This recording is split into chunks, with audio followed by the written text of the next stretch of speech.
Find out how the WSU community is feeling after a tough loss at Giesa Field. And find out how you could avoid being scammed through a text scam that's going around. All that and more next. From the Northwest Public Broadcasting Studios on the campus of Washington State University, this is Murrow News 8.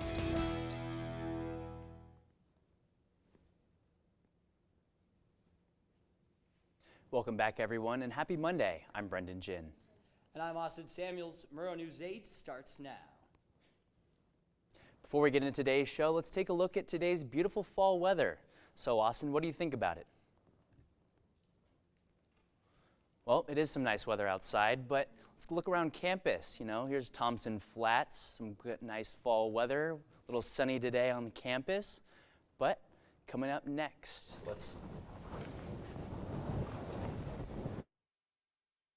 Judge Gary Leiby granted the University of Washington's motion to intervene in documents filed in Whitman County Superior Court today. UW is now part of the defense team with the Pac-12. They will also be acting for the 10 departing schools to file a motion to dismiss the lawsuit. Well, for WSU football, unfortunately, homecoming weekend did not live up to the hype as the Cougs drop the homecoming game to the Arizona Wildcats. After taking the opening kickoff and driving 75 yards to pay dirt, capped off by a 1-yard touchdown run by Nakia Watson, the Cougs gave up 44 unanswered points, losing to the Wildcats 44-6. With the loss, the Cougs fall to 4-2 on the season and out of the top 25 poll.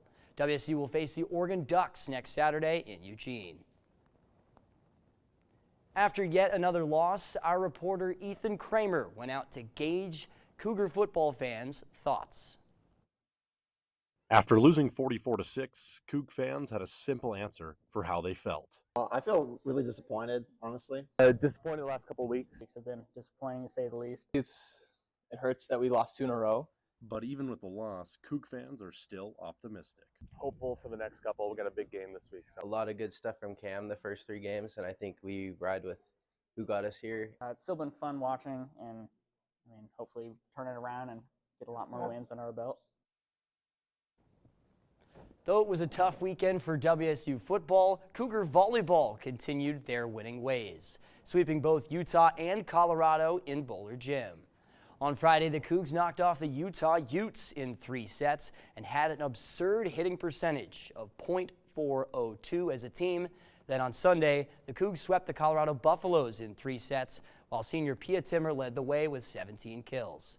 The Cougs stayed at number 4 in this week's ABCA Top 25 poll and will be back in action on Friday against USC in LA. Maggie will have more on Cougar volleyball later in sports. WSU students are getting out of the classroom to learn more about the Palouse. A course called Landscapes of the Palouse is part of the first-year focus program that teaches students to engage with their surroundings. Guest speakers from the Nez Perce tribe, local historians, and faculty members all provide diverse perspectives on the area to the class. The loss of a pet is never easy, so the WSU College of Veterinary Medicine is hosting a celebration of life and remembrance event for pet owners to express their grief with others. The event is free and will be held at Elson S. Ford Cultural Center on October 21st at 10 a.m. They will have live music and food. The WSU School of Music is hosting their first jazz concert of the season tomorrow night, featuring the WSU Jazz Big Band, Jazz Northwest, and Canadian jazz vocalist Heather Bambrick. The concert will be tomorrow night from 7 to 9 p.m. at the Kimbrough Music Building. Admission to the concert is free. WSU Vancouver was awarded the 2023 Higher Education Excellence Award in Diversity from Insight into Diversity magazine. The award recognizes U.S. colleges that demonstrate an outstanding commitment to diversity and inclusion. This is the second time WSU Vancouver has earned this award. A Pullman-based company is moving up in the national rankings. Schweitzer Engineering Laboratories is now the 15th largest employee-owned company in America, according to the National Center for Employee Ownership. SEL is known for making digital relays for the power industry. The United States Postal Inspection Service is warning people about a text scam. The The trend called smishing, a form of phishing using unsolicited SMS texts to scam people by claiming to be the USPS and convincing people that there is a charge for redelivery on their mail. If you or someone you know is receiving unsolicited SMS texts from the number claiming to be the USPS, please visit the website on your screen to ensure that you are not the next victim of smishing. Coming up after the break, find out where a trunk or treat event will be happening and what activities will be happening at that event. Also find out how to dress for the Halloween outdoor community festivities with our 5-day forecast coming up next. 1 in 3 adults has pre-diabetes. 1 in 3. That means it could be you, your favorite brother, your other brother, you, your football buddy, your football buddy, you, the boss's boss. If 1 in 3 adults has pre-diabetes, that means it could be you, your barber, your barber's barber. Nice work. Thanks. You, your plumber, Breathe right into your foot. your plumber's masseuse. Yes. You, your dog walker, On your left. your cat jogger. Or you, your co-pilot, your co-pilot's co-pilot. While 1 in 3 adults has prediabetes, with early diagnosis, prediabetes can be reversed. Take the risk test at doihaveprediabetes.org to know where you stand. The state of Washington's canola crop is expected to be up 20% compared to last year. According to National Agriculture Statistics Services, crop growers are expected to produce 266 million pounds of canola by this summer. Inspired Martial Arts in Pullman is hosting a trunk or treat event this Friday from 6 to 7 p.m. at the Papa Murphy's parking lots on Grand Avenue. The event will include prizes and food, as well as the car decorating contest for the best decorated trunk.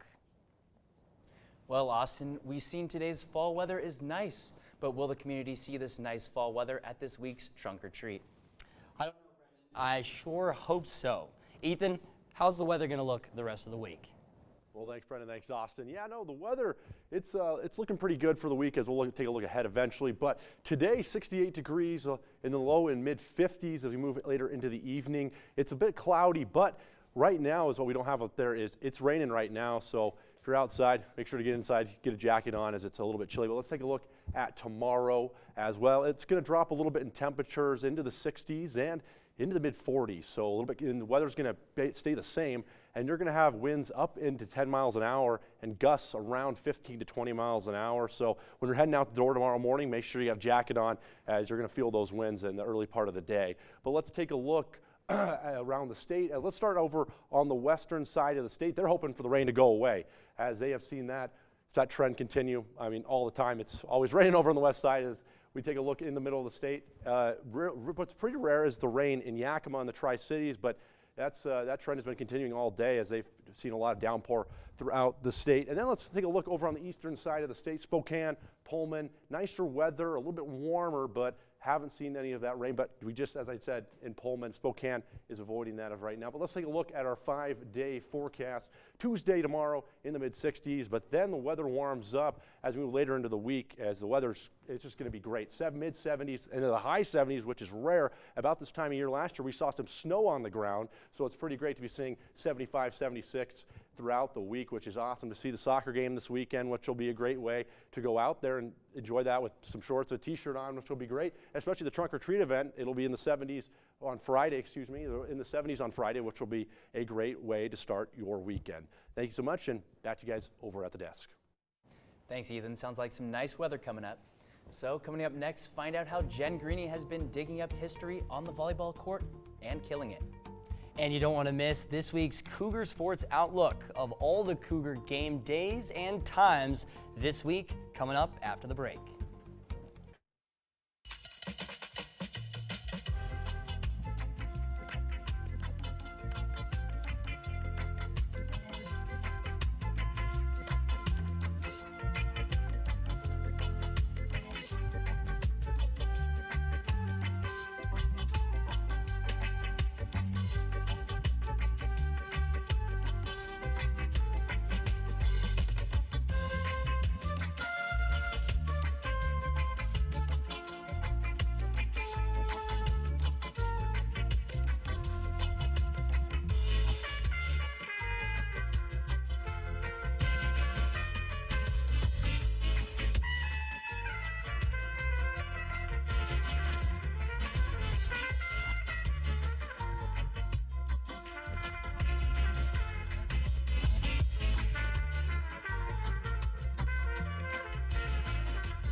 A tough weekend for the women's tennis team. Doubles pair Eva Alvarez-Sandy and Elise Say ended the tournament in a round of 16 match against Cal Poly. In singles, senior FIFA Kahum won her opening match before falling in a round of 16. And Elise Say played the main draw on Saturday, losing to Sacramento State. The team will compete at the Gonzaga Invitational on October 27th in Spokane.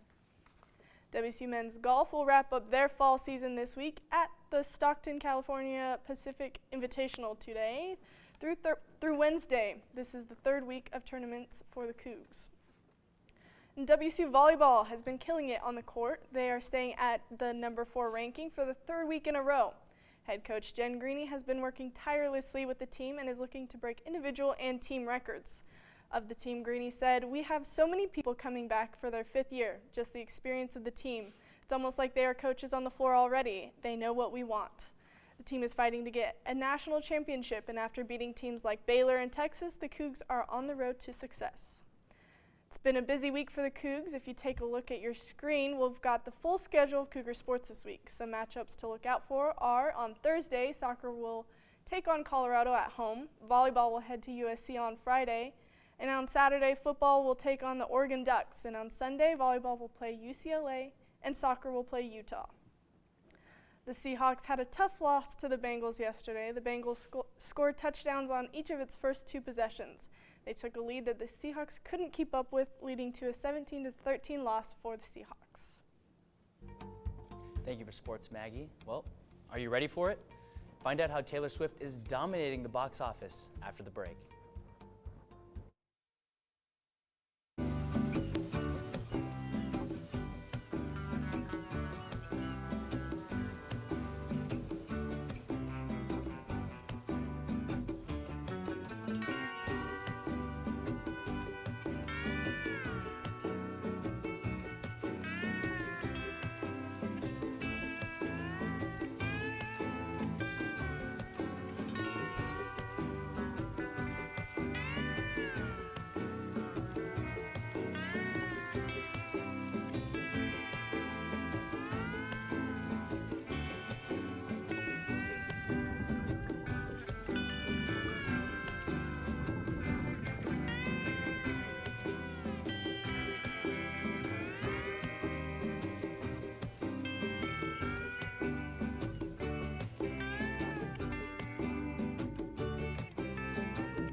Taylor Swift is more than just a pop star. She's a movie star.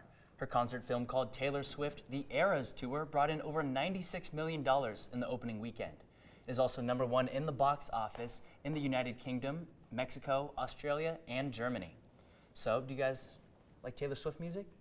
Oh, absolutely. Oh, yeah, I gotta say, I'm a Swiftie. I'm not big on her music, but you know, that's just me personally.